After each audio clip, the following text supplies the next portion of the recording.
Βιώσιμα τρόφιμα. Ας θρέψουμε ένα νέο μέλλον.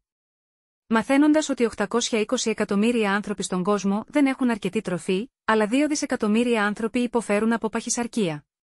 Θα το πιστεύατε αν σας έλεγα ότι μια από τις σοβαρότερες απειλές για το περιβάλλον είναι αυτό που βάζουμε στο τραπέζι για δείπνο? Ο παγκόσμιος πληθυσμός αυξάνεται ραγδαία και πρέπει να δημιουργήσουμε μια νέα διατροφική κουλτούρα για να προλάβουμε.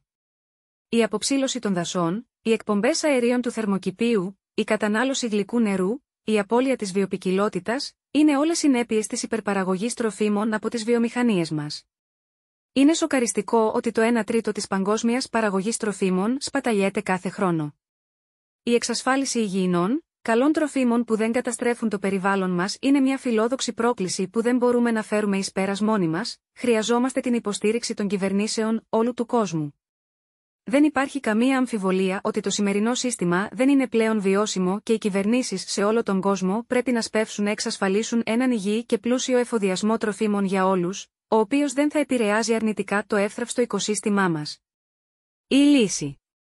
Συμμετοχή σε έναν κύκλο παραγωγής τροφίμων που βοηθάει τα κοινωνικά, οικονομικά και κυρίως περιβαλλοντικά ζητήματα.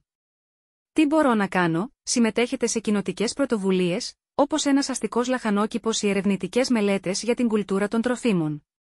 Αλλάξτε τη συμπεριφορά σας απέναντι στα τρόφιμα, ερευνώντας τη διαδρομή που ακολουθούν τα τρόφιμά σας για να φτάσουν από την αρχή της αλυσίδας στο πιάτο σας, γνωστή ως από το αγρόκτημα στο πιρούνι. Εκπαιδευτείτε. Να επιλέγετε τοπικά και εποχιακά προϊόντα. Να χρησιμοποιείτε κάθε μέρος του τροφίμου αντί να το σπαταλάτε.